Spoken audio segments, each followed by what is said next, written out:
So if you are aggrieved, must you look for a very popular person to tarnish his image without him even knowing properly what is going on? Where Two-Face got to understand exactly what was going on, he pulled out. Mr. Again, I'm afraid we have to go to Lagos now for more questions there. Well, thank you, Mark. You want to rebut some of what he said? Oh, definitely. I mean, I find his allegations quite humorous, for lack of a better word. EiE Nigeria has worked with Two-Face and his team since 2010. EiE Nigeria came to be as part of a protest. It was March 2010. President Yar'Adua was sick or missing or whatever it was. And we basically were protesting to the National Assembly to ensure that President Jonathan was enabled to become acting president. So fast forward 7 years, similar circumstances, which is kind of ironic. But we've worked with Two-Face for that long, and for someone to say we just woke up and got ourselves together and wanted to plan a protest is very laughable. The initial call, as you guys had said, for a protest wasn't Two-Face's. He saw a post that he agreed with the sentiment of and shared it. He actually asked, thinking it was somebody else that wrote it. They said, yeah, you can share it. And he shared it on Instagram. Found out later that that person didn't write it, and then issued a statement that, well, I didn't mean to take credit for what was in mine, but we'll re-strategize and come back. So he decided he wanted to lead a protest because he did agree. I mean, if anybody has ever attended any of his concerts, he's very particular about Nigeria and very, very conscious about issues. 2015 elections, he ran a campaign called Vote Not Fight. Anyway, fast forward, last week, Tuesday, did a Facebook Live video calling people to join him at Surulere. And we've been a part of it. So they reached out to us, since we've worked together for 7 years, and said, would you participate in this with us? And we said, sure, we'll be glad to do that. When he decided not to lend his voice or not participate in a physical protest, things had gone way beyond him as a person. And then since we were part of the organizing from the very beginning, we decided to go ahead because Nigerians wanted a platform to express their frustrations. We had people who came in from Benin, people who came in from Port Harcourt.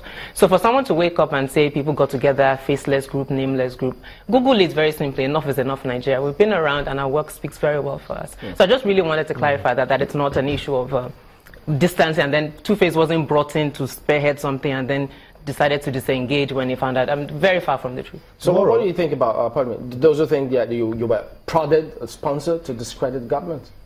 Well, they've been saying that for 7 years. So for me, it's a testament that we're doing good work. They said it under Jonathan, that they're saying it under Buhari. It's testament of the work that we do.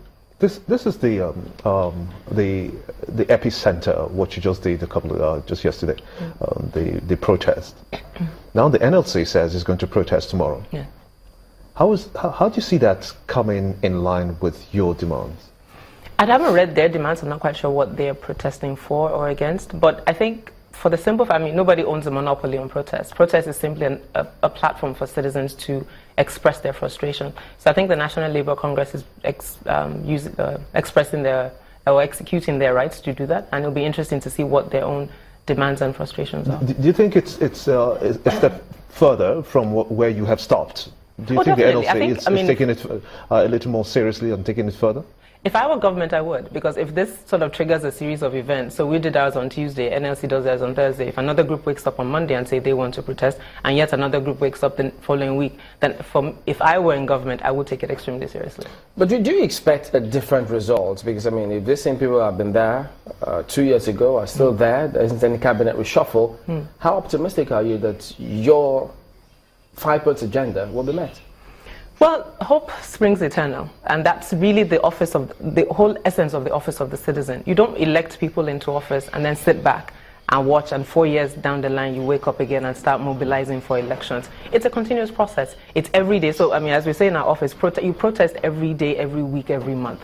So physical protest, yes, can be one-offs, but the act of protesting and protecting your vote is an everyday event.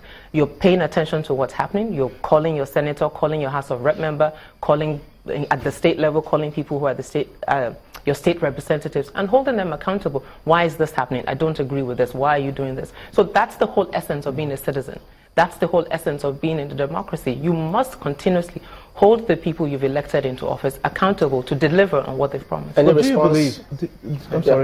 do you believe that your efforts will yield the kind of results you need, considering that Nigeria is in a recession at the moment? We believe so, and that's why we keep pushing at it. Because, I mean, at the end of the day, the objective is that Nigeria works for all of us. So it might be a long-term project, but we keep we have to keep insisting that Nigerians not only pay attention, but that those who've been elected to serve also pay attention and do the jobs they've been elected to do. You have a 4-year referendum, but you don't wait for 4 years. You keep them on their toes in the 4 years. All right, we'll be back in a moment. Don't go away.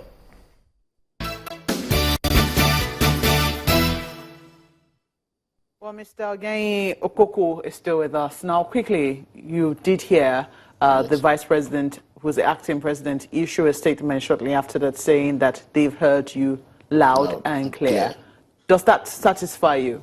Yes, and that is why I keep saying that those who protested in the name of I Stand With Nigeria against the system of the people, of this government, are not fair. They've clarified that. They said yes. we cannot protest against our own employees. Yes. They've said that. Yes. So, good. Finish so now we'll continue like that. There's something I want our sister up there in Lagos to understand.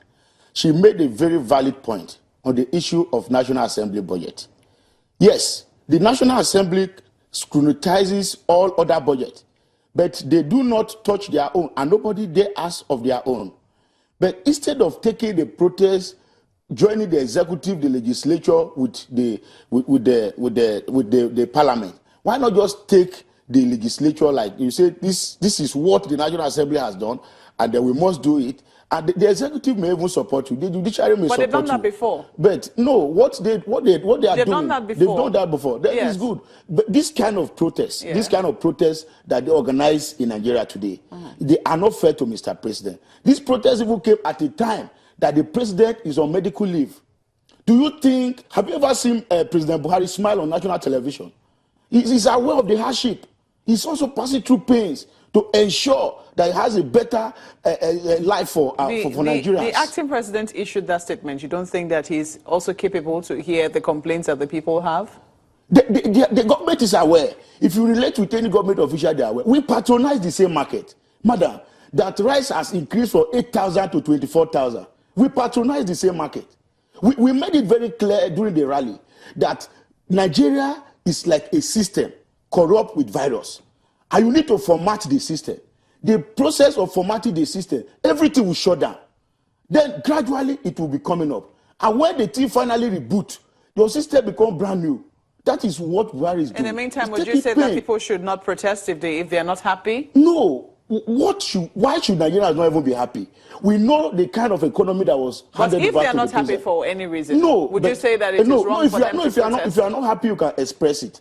But instead of still inflicting pain on Nigerians, bringing people to come and I met somebody yesterday at TVC. I was in their live program, and the guy said he came from Lagos. He flew from Lagos to come and do protests in Abuja. Why won't you channel the same flight money? Flight ticket to Lagos is 35,000. Yes. Why not to and fro 70,000? If you invest that 70,000 naira on the life of any poor person in Lagos, it will affect the person's life. Well, at this point, we have to say thank you for coming on the program. Please let me say my final word. I'm afraid we have run out of time. Thank you so much for coming on Sunrise Daily. We have been speaking with Mr. Okoko Ogenyi, who is the National Coordinator of the Coalition for Good Governance and Change. I think that's Initiative, yes. Change Initiative. Yes. Well, thank you for coming on Sunrise Daily. It's back to you now in Lagos.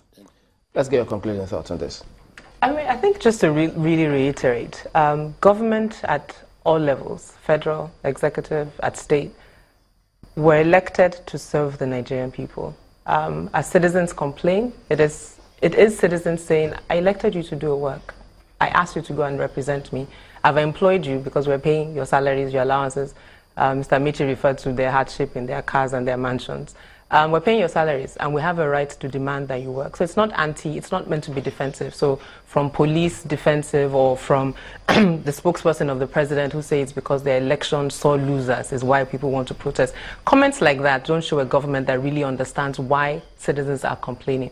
And I just really want to encourage Nigerian citizens that it's a long haul. It's not a one day off, one day on thing, depending on what you feel like. If you've elected people to serve you for 4 years, their mandate is in 4 years. To remove them before 4 years is much harder. But what you can do in that 4 years is hold them accountable, put pressure, and continuously demand. And ask citizens to join us as we do that, and activate your office of the citizen and hold elected officials accountable.